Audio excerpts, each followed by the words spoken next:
Isang mapayapang araw sa iyo. Welcome sa Living Word, isang pag-aaral mula sa Biblia. Hanapin ninyo ang Panginoon habang siya ay matatagpuan, ang mapagpalang paanyaya ng Diyos sa pagsisisi at kaligtasan. Isayas Kapitulo 55 versikulo 6. Hanapin ninyo ang Panginoon habang siya ay matatagpuan ninyo, tawagin ninyo siya habang siya ay malapit. Ang Isayas Kapitulo 55 versikulo 6 ay isa sa pinakamabigat at pinakamapagpalang paanyaya ng Biblia na lumapit sa Diyos.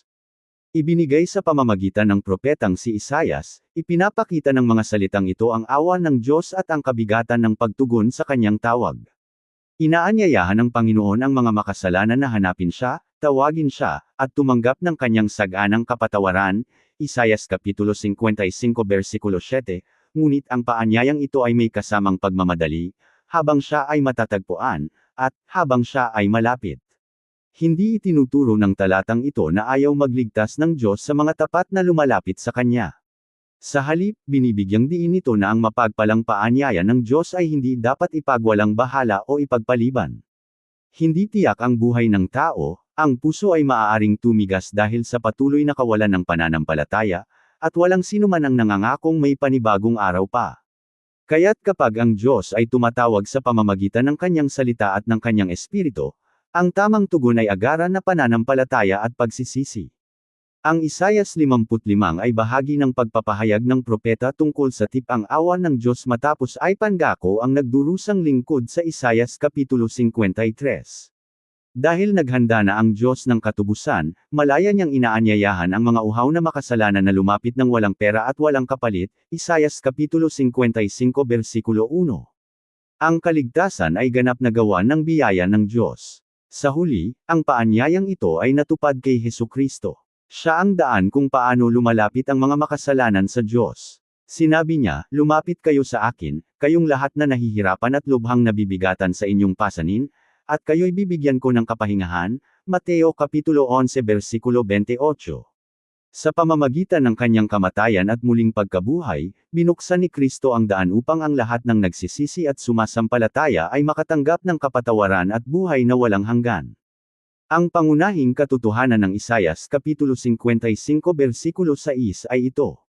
Mapagpalang inaanyayahan ng Diyos ang bawat makasalanan na hanapin siya sa pamamagitan ng pananampalataya at pagsisisi ngayon, sapagkat ang kanyang awa ay saganang-sagana, ang kanyang kaligtasan ay malayang iniaalay kay Kristo, at ang pagkakataong tumugon ay hindi dapat ipagpaliban. Isinulat ang aklat ng Isayas sa panahong magulo ang kasaysayan ng Israel, kung saan ang bansa ay nahaharap sa espiritual na pagbagsak at sa mga kahihinatnan ng pagiging hindi tapat sa tipan. Ang mga kabanata 40 hanggang 55 ay nagbibigay diin sa kaliwan, katubusan, at pagbabagong ibabalik ng Diyos. Matapos ilarawan ang gawain ng ipinangakong lingkod sa Isayas 53 at ang katiyakan ng tipang negel iligtas ng Diyos, tinapos ni Isayas ang bahaging ito sa pamamagitan ng pangkalahatang paanyaya na tumanggap ng biyaya ng Diyos. Kaya't ang Isayas 55 ay hindi lamang tawag sa sinaunang Israel, ito ay walang hanggang paanyaya para sa lahat ng bansa. Ang kagustuhan ng Diyos ay lumayo ang mga makasalanan sa kanilang kasamaan at tumanggap ng kanyang awa. Hanapin ang Panginoon ng may mapagkumbaba at nagsisising puso. Hanapin ninyo ang Panginoon. Malinaw ang unang utos. Hanapin. Ang paghahanap sa Diyos ay higit pa sa pagiging mausisa o pagsasagawa ng mga gawaing panrelihiyon. Ito ay ang tapat na paghahanap sa Diyos mismo. Sa buong kasulatan, ang paghahanap sa Panginoon ay nangangahulugan ng pagtalikod sa kasalanan, pagtitiwala sa kanyang mga pangako, pagsamba sa kanya, at pagnanais na maibalik ang maayos na ugnayan sa kanya. Ipinapalagay ng utos na, ito na ang pinakamalaking pangangailangan ng tao ay hindi ang pagbuti ng kalagayan kundi ang pakikipagkasundo sa buhay na Diyos. Ang kasalanan ang naghiwalay sa tao at sa kanyang lumikha. Ang Diyos lamang ang makapag-aalis ng paghihiwalay na iyon sa pamamagitan ng kanyang negel iligtas na biyaya. Pag-aaral sa salitang Hebreo, darash, maghanap, magtanong, pagsikapan. Ang salitang Hebreong darash ay nangangahulugang maghanap ng buong puso, magtanong ng masigasig, pagsikapan ng may determinasyon, ituon ang sarili sa paghahanap. Sa lumang tipan, madalas itong ginagamit upang ilarawan ang mga taong tapat na lumalapit sa Panginoon sa pagsamba, pagsisisi, at pag-asa. Ang paghahanap sa Diyos ay hindi kailanman pasibo. Ito ay nagpapakita ng pusong ginaisang ng biyaya ng Diyos at tumutugon sa pananampalataya. Ang tawag na hanapin ang Diyos ay hindi nangangahulugang kaya nating mahanap siya gamit ang sariling kabutihan o karunungan.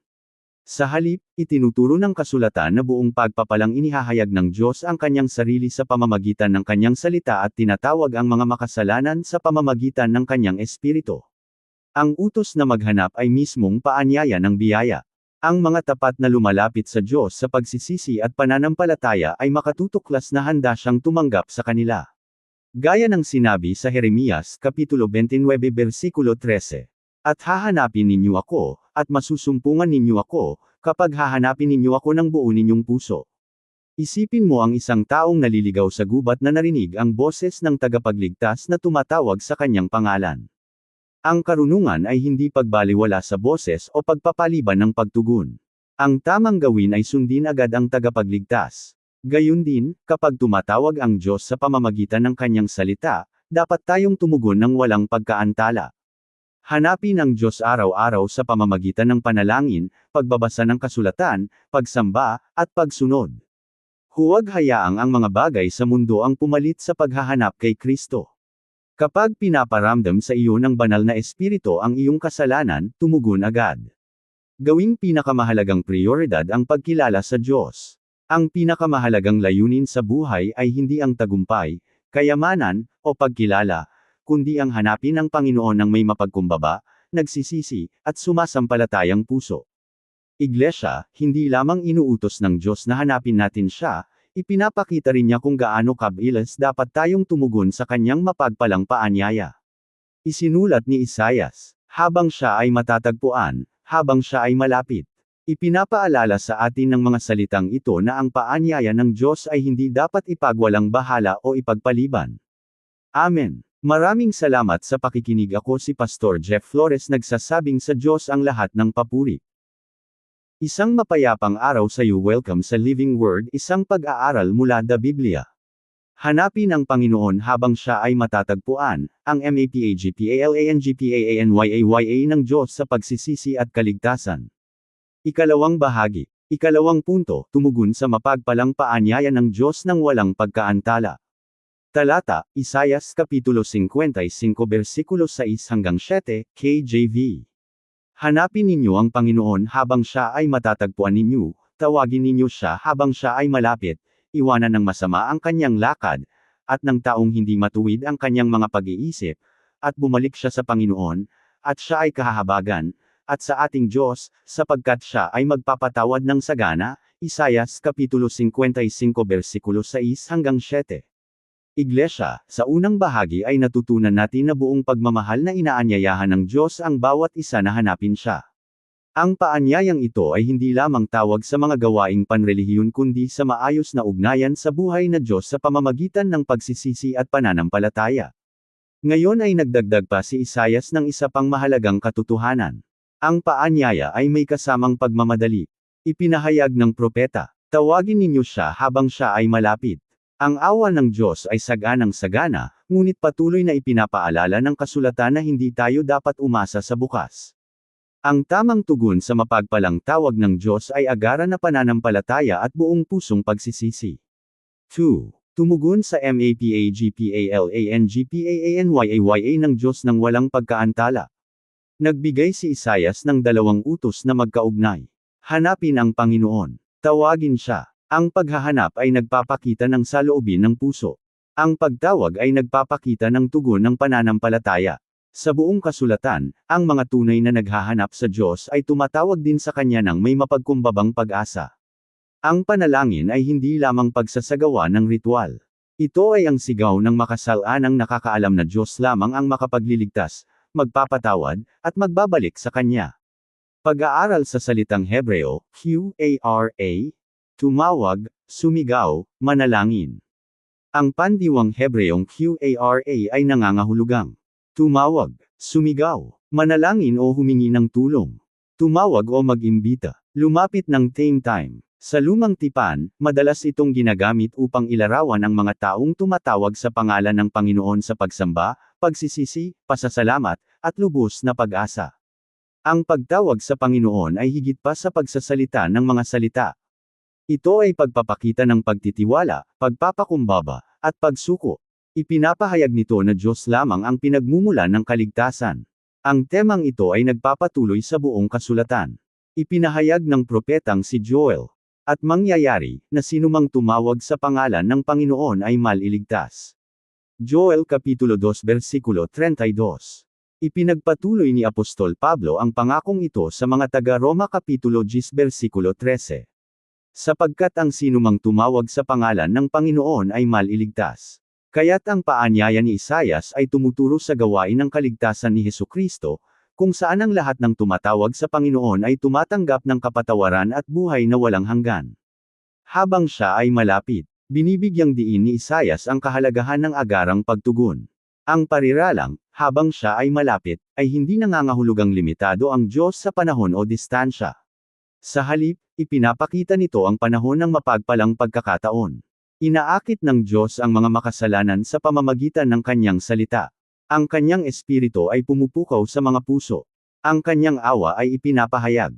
Ito ang itinakdang panahon upang tumugon. Madalas na nagbabala ang kasulatan laban sa pagpapaliban ng pagsunod. Ipinapahayag sa mga taga-Hebreo Kapitulo 3 versikulo 15. Ngayon, kung inyong maririnig ang kanyang tinig, huwag ninyong patigasin ang inyong mga puso. Gaya rin ng isinulat ni Pablo. Narito, ngayon ang panahong tinatanggap, narito, ngayon ang araw ng kaligtasan. Ikalawang mga taga-Korinto Kapitulo 6 versikulo 2. Ang bawat sandali na pinaparamdam sa atin ang ating kasalanan ay kaloob ng biyaya ng Diyos. Walang sino man ang dapat umasa na may darating pang panibagong pagkakataon bukas. Ang SAGANANG awan ng Diyos. Agad na ipinaliwanag ni Isaias kung bakit dapat lumapit ang mga makasalanan sa Diyos. Ang Panginoon ay mayaman sa awa. Sabi sa talata 7, siya ay kahahabagan, sapagkat siya ay magpapatawad ng sagana. Ito ay isa sa pinakamagagandang pangako sa kasulatan. Hindi nagpapatawad ang Diyos ng pasubali. Nagpapatawad siya ng sagana at lubusan. Ang pariralang Hebreo ay nagpapahiwatig ng pag-apo at hindi nasusukat na kapatawaran. Ang awa ng Diyos ay higit pa sa lalim ng kasalanan ng tao. Ang katotohanan ito ay ganap na nahayag kay Hesukristo. Sa krus, nagtagpo ng perpekto ang katarungan at awa ng Diyos. Tinanggap ni Jesus ang parusa para sa ating mga kasalanan upang ang mga makasalanan ay makatanggap ng ganap na kapatawaran sa pamamagitan ng pananampalataya. Walang kasalanan na sobrang laki para sa biyaya ng Diyos kung may tunay na pagsisisi at pananampalataya kay Kristo. Pagsisisi, PAGTALIKOD sa kasalanan at PAGLAPIT sa Diyos. Inilarawan ni Isaias ang tunay na pagsisisi ng may ganap na linaw. Sinabi niya, iwanan ng masama ang kanyang lakad, at ng taong hindi matuwid ang kanyang mga pag-iisip. Ang biblical na pagsisisi ay kasama ang panlabas na gawa at panloob na kaisipan.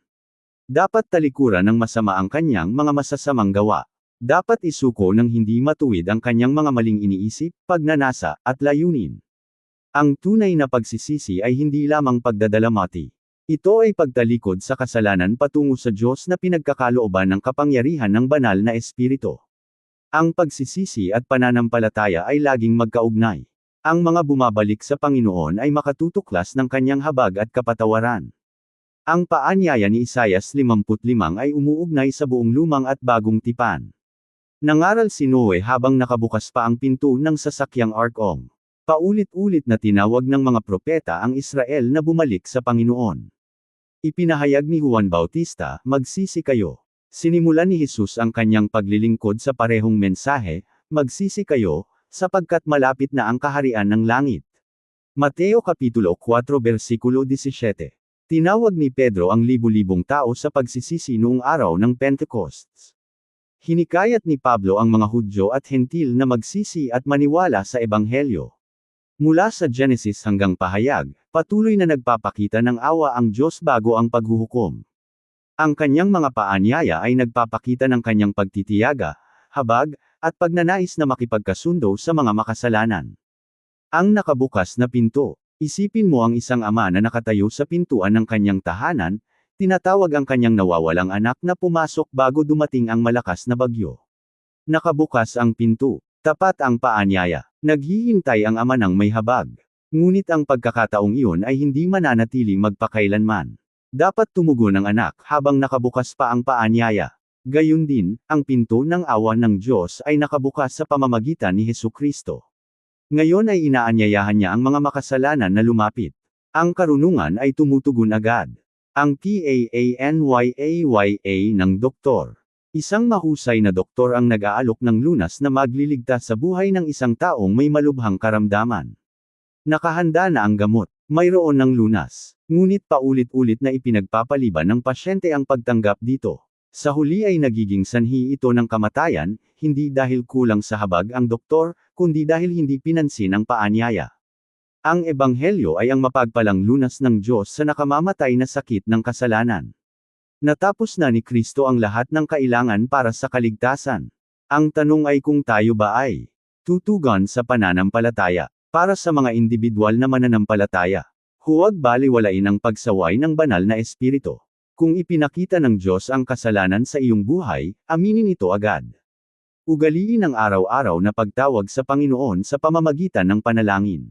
Magtiwala sa kanyang pangako na nagpapatawad siya ng sagana sa lahat ng tapat na lumalapit sa kanya. Mamuhay araw-araw na may pasasalamat sa kanyang awa. Para sa mga pamilya, ituro sa inyong pamilya na ang awa ng Diyos ay laging handa para sa mga nagsisisi. Isabuhay ang pagpapatawad sa loob ng tahanan bilang refleksyon ng biyaya ng Diyos. Manalangin ng sabay ng Pelagian at palakasin ang loob ng isa't isa na hanapin ang Panginoon habang siya ay matatagpuan. Dapat maging huwaran ang mga magulang ng mapagkumbabang pagsisisi sa harap ng kanilang mga anak. Para sa mga kabataan, huwag ipagpaliban ang inyong ugnayan sa Diyos. Madalas sabihin ng mundo na may panahon pa sa hinaharap. Ngunit sabi ng kasulatan, ngayon, piliin si Kristo habang malambot pa ang inyong puso sa kanyang tinig. Ang pinakamahalagang desisyon na gagawin ninyo ay ang pagtitiwala at pagsunod kay Jesus.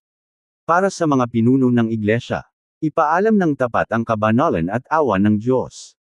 Huwag maliitin ang kasalanan, ngunit huwag din maliitin ang biyaya ng Diyos. Anyayahan ang mga tao na tumugon sa ebanghelyo ng may pagmamadali, habag, at tamang aral mula sa kasulatan. Ipaalala sa iglesia na ang pagpapahayag ng ebanghelyo ay pagpapalawak ng mapagmahal na paanyaya ng Diyos sa buong mundo. Iglesia, kay dakilang biyaya ang nakikita natin sa Isaias Kapitulo 55. Hindi nagtatago ang Diyos sa mga makasalanan. Tinatawag niya sila, inaanyayahan niya sila, naghihintay siya ng bukas ang mga bisig. Hindi nasisiyahan ng Panginoon sa paghuhukom. Nasiyahan siya sa pagpapakita ng awa. Kung lumayo ka sa Kanya, umuwi ka na. Kung pasan ng kasalanan ang iyong puso, umuwi ka na. Kung bumibigat ang iyong kaluluwa sa pagkakasala, umuwi ka na. Ang awa ng Ama ay higit pa sa iyong mga pagkabigo. Ang dugo ni Jesus ay sapat para sa bawat nagsisising makasalanan. Ngayon ay nananatili pa rin ang kanyang paanyaya. Hanapin ninyo ang Panginoon habang siya ay matatagpuan. Iglesia, nakita na natin ang mapagpalang paanyaya ng Diyos at ang kahalagahan ng agarang pagtugon. Ngunit hindi nagtatapos ang mensahe ni Isaias sa pagsisisi. Nagtatapos ito sa pag-asa. Ang Diyos na tumatawag sa mga makasalanan ay ang Diyos na nagpapatawad ng sagana, nagbabalik, at nagbabago sa kanila. Amen. Maraming salamat sa pakikinig. Ako si Pastor Jeff Flores, nagsasabing the Diyos ang lahat ng papuri. Isang mapayapang araw sa iyo. Welcome sa Living Word, isang pag-aaral mula sa Biblia.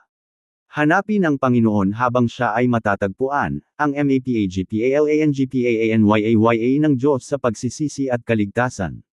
Ikatlong bahagi. Ikatlong punto, ang nagbabagong kapangyarihan ng kapatawaran ng Diyos at ang tungkulin ng mananampalataya. Pangunahing talata, Isaias Kapitulo 55 versikulo 6 hanggang 7. Hanapin ninyo ang Panginoon habang siya ay matatagpuan ninyo, tawagin ninyo siya habang siya ay malapit, iwanan ng masama ang kanyang lakad, at ng taong hindi matuwid ang kanyang mga pag-iisip, at bumalik siya sa Panginoon, at siya ay kahahabagan, at sa ating Diyos, sapagkat siya ay magpapatawad ng sagana. Iglesia, nakita na natin ang mapagpalang paanyaya ng Diyos na hanapin siya at ang kahalagahan ng pagtugon habang iniaalay pa niya ang kanyang tawag. Ngayon ay dumarating na tayo sa maluwalhating bunga ng tunay na pagsisisi at pananampalataya. Hindi lamang nagpapatawad ang Diyos sa mga makasalanan at iniiwan silang hindi nagbabago. Nagpapatawad siya, nagbabalik loob, nakikipagkasundo, nagbabago. Ang Diyos na tumatawag sa mga makasalanan ay siya ring Diyos na gumagawa sa kanila na maging bago. Ang paanyaya ni Isaias ay ganap na natutupad sa Panginoong Hesukristo, kung saan ang kapatawaran, pakikipagkasundo, at buhay na walang hanggan ay malayang iniaalay sa lahat ng sumasampalataya. 3. Ang NAGBABAGONG kapangyarihan ng kapatawaran ng Diyos at ang tungkulin ng MANANAMPALATAYA. Isa sa pinakadakilang tema sa kasulatan ay ang pagnanais ng Diyos na ibalik ang mga nasirang makasalanan sa pakikipag-isa sa Kanya. Ang kasalanan ang naghihiwalay sa tao at sa Diyos. Ang kapatawaran ang nag-aalis ng hadlang na iyon sa pamamagitan ng nagtubos na gawa ni Kristo. Itinuturo ng propetang si Isaias ang tungkol sa kapatawarang ganap at saganang sagana. Ipinapakita ng bagong tipan kung paano natupad ang pangakong ito sa pamamagitan ni Hesukristo. Sa krus, natugunan ang katarungan ng Diyos laban sa kasalanan, at ang kanyang awa ay ibinuhos sa lahat ng sumasampalataya. Ipinahayag ni Pablo, kaya nga, yamang inaring ganap tayo sa pamamagitan ng pananampalataya, tayo'y may kapayapaan sa Diyos sa pamamagitan ng ating Panginoong Jesu-Kristo. Mga taga-Roma Kapitulo 5 Versikulo 1. Ang kapayapaang tinutukoy dito ay pakikipagkasundo. Ang mga kaaway ay nagiging anak. Ang mga dayuhan ay nagiging bahagi ng pamilya ng Diyos. Ang mga dating hinatulan ay ngayon ay pinatawad na dahil lamang kay Kristo. Ang katuparan ng PAANYAYA ni Isaias kay Hesukristo. Tinawag ni Isaias ang mga makasalanan na hanapin ang Panginoon. Ipinakilala ni Jesus ang kanyang sarili bilang ang daan kung paano lumalapit ang mga makasalanan sa Ama. Ipinahayag niya, lumapit kayo sa akin, kayong lahat na nahihirapan at lubhang nabibigatan sa inyong pasanin, at kayo'y bibigyan ko ng kapahingahan. Mateo Kapitulo 11 Versikulo 28. Inanyayahan ni Isaias ang mga uhaw na kaluluwa. Ipinahayag ni Jesus, kung ang sino man ay uhaw, lumapit siya sa akin, at uminom. Juan Kapitulo 7 Versikulo 37. Nangako si Isaias ng saganang kapatawaran. Tiniyak ito ni Jesus sa pamamagitan ng kanyang sariling dugo. Ang bawat pangako ng awa ay natutupad sa Ebanghelyo. Ang krus ang pinakadakilang patunay ng pag-ibig at katarungan ng Diyos. Doon, tiniis ni Kristo ang ating mga kasalanan upang matanggap natin ang kanyang katwiran. Sa pamamagitan ng kanyang muling pagkabuhay, tinalo niya ang kamatayan at binuksan ang daan patungo sa buhay na walang hanggan para sa lahat ng nagtitiwala sa kanya. Ang kagalakan ng PAKIKIPAGKASUNDO sa Diyos. Ang kapatawaran ay higit pa sa pag-aalis ng pagkakasala. Ito ay ang pagbabalik ng maayos na ugnayan. Kapag ang mga makasalanan ay nakipagkasundo sa Diyos, tumatanggap sila ng kapayapaan sa Diyos. Kalayaan mula sa paghuhukom, pag-aampon bilang anak ng Diyos, paninirahan ng banal na espiritu, buhay na pag-asa ng buhay na walang hanggan. Kaya't ang buhay Kristiyano ay hindi lamang tungkol sa pag-iwas sa parusa. Ito ay tungkol sa araw-araw na pakikipag-isa sa Diyos na nagmamahal sa atin. Naranasan ni David ang kagalakan na ito matapos magsisi ng manalangin siya. Ibalik mo sa akin ang kagalakan ng iyong pagliligtas. Awit Kapitulo 51 Versikulo 12. Ang pusong napatawad ay nagiging pusong puno ng kagalakan. Ang mga nakakilala sa awa ng Diyos ay nagagalak sa pagsamba, panalangin, at pagsunod. Ang tungkulin ng MANANAMPALATAYA na ipahayag ang PAANYAYA ng Diyos. Ang paanyaya ni Isaias ay nagpapatuloy sa pamamagitan ng iglesia ngayon. Dahil tinanggap natin ang awa ng Diyos, tayo ay nagiging mga sugo ng pakikipagkasundo. Isinulat ni Pablo, kami nga'y mga sugo ni Kristo. Ikalawang mga taga-Korinto Kapitulo 5 Versikulo 20. Ang mensaheng ipinagkatiwala sa iglesia ay hindi nagbago. Hanapin ang Panginoon, magsisi sa kasalanan, maniwala sa Ebanghelyo, tumanggap ng saganang kapatawaran ng Diyos. Ang bawat mananampalataya ay may pribilehiyo at tungkulin na ibahagi ang mensaheng ito sa pamilya, kapitbahay, kaibigan, katrabaho, at sa lahat ng bansa. Ang pagpapahayag ng Ebanghelyo ay hindi lamang gawain ng mga kura o misyonero. Ito ay masayang tungkulin ng bawat tagasunod ni Kristo. Ang paanyaya ni Isaias ay sa huli ay tumuturo lampas sa mundong ito. Ang mga naghahanap sa Panginoon ay tumatanggap hindi lamang ng kapatawaran ngayon kundi pati na rin ng pangako ng buhay na walang hanggan. Ipinahayag ni Jesus, "At ibinibigay ko sa kanila ang buhay na walang hanggan, at sila'y hindi mamamatay kailanman." Juan Kapitulo 10 versikulo 28. Ang kinabukasan ng mananampalataya ay tiyak dahil nakasalalay ito sa hindi nagbabagong mga pangako ng Diyos. Darating ang araw na ang pananampalataya ay magiging pagkakita na. Ang bawat kalungkutan ay magwawakas na. Ang bawat luha ay papahiran na. Ang mga tinubos ay mininiruhan magpakailanman sa presensya ng Panginoon. Ang pag-asang ito ang nagpapatibay sa mga mananampalataya na manatiling tapat habang ipinapahayag ang Ebanghelyo hanggang sa pagbabalik ni Kristo. Ang anak na Naglayo. Ang talinghaga ni Jesus tungkol sa alibughang anak ay magandang paglalarawan sa paanyaya ni Isayas. Lumayo ang anak sa tahanan dahil sa maling mga desisyon. Nang siya ay magising sa katotohanan, bumalik siya sa kanyang ama nang may pagpapakumbaba. Sa halip na tanggihan, tinanggap siya ng may habag. Sa halip na hatulan, pinatawad siya. Sa halip na maging alipin, ibinalik siya bilang minamahal na anak. Ito ang puso ng ating Ama sa langit. Ang bawat nagsisising makasalanang lumalapit sa pamamagitan ni Kristo ay makatatagpo ng biyaya, awa, at pagbabalik loob. Ang utang na bayad na ng ganap. Isipin mo ang isang taong pasa ng napakalaking utang na hindi kailanman mababayaran. Pagkatapos ay lumapit ang isang mapagbigay na tumulong, binayaran ng buo ang utang, at winasak ang listahan ng mga singilan. Umalis ng malaya ang may utang, hindi dahil sa sarili niyang kabutihan kundi dahil may ibang nagbayad. Ito ang ginawa ni Kristo sa Kalbaryo. Ang utang natin sa kasalanan ay binayaran ng ganap sa pamamagitan ng kanyang pag-aalay. Ang kaligtasan ay tinatanggap sa pamamagitan ng biyaya sa pamamagitan ng pananampalataya. Para sa mga individual na mananampalataya, mamuhay araw-araw na may pasasalamat sa saganang awa ng Diyos. Huwag hayaang ang pakiramdam ng pagkakasala sa mga napatawad ng kasalanan ang magdikta ng iyong buhay. Lumakad sa kalayaang binili ni Kristo para sa iyo. Ibahagi ang iyong patuto tungkol sa biyaya ng Diyos sa tuwing may pagkakataon. Patuloy na hanapin ang Panginoon sa pamamagitan ng panalangin, pagsamba, at tapat na pagsunod.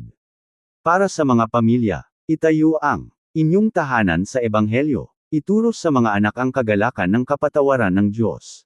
Isabuhay ang pag-amin at pagpapatawad sa loob ng pamilya. Gawing lugar ang inyong tahanan kung saan nakikita ang pag-ibig ni Kristo sa pamamagitan ng biyaya, pagtitiyaga, at pakikipagkasundo. Manalangin palagi para sa mga miyembro ng pamilya na hindi pa nagtitiwala kay Kristo. Para sa mga kabataan, huwag maniwala sa kasinungalingan na ang pagsunod kay Kristo ay mag-aalis ng iyong kagalakan.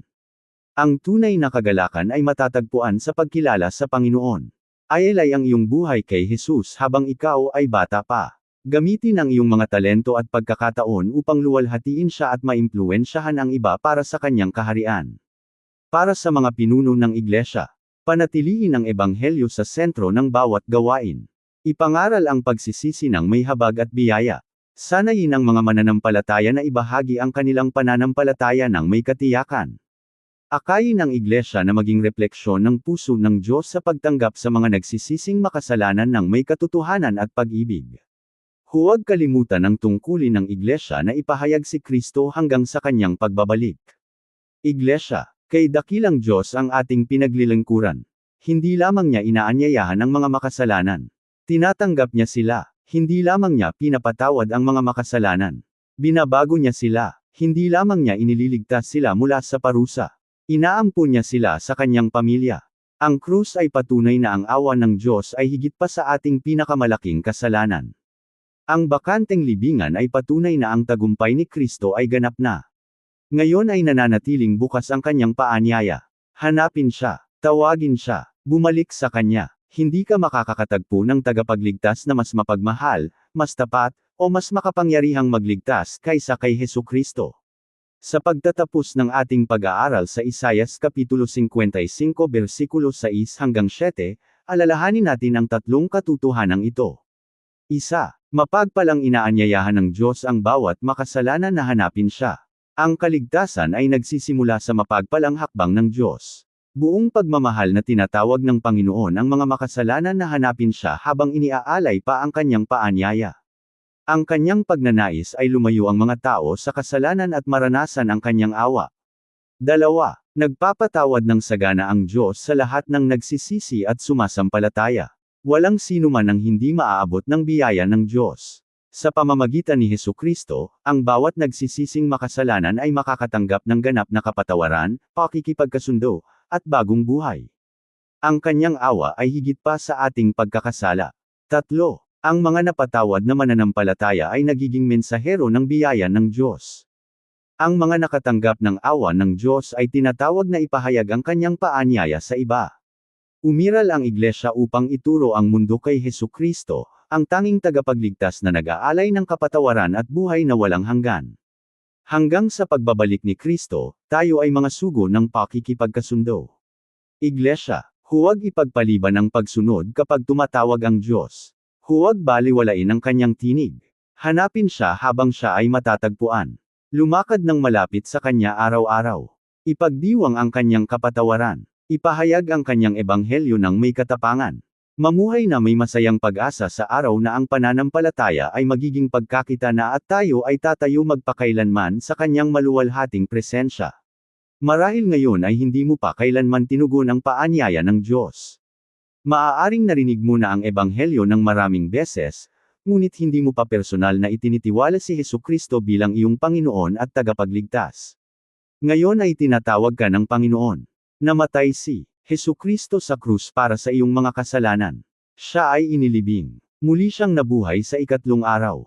Ngayon ay iniaalay niya ang kapatawaran, kapayapaan sa Diyos, at buhay na walang hanggan sa lahat ng nagsisisi at sumasampalataya sa Kanya.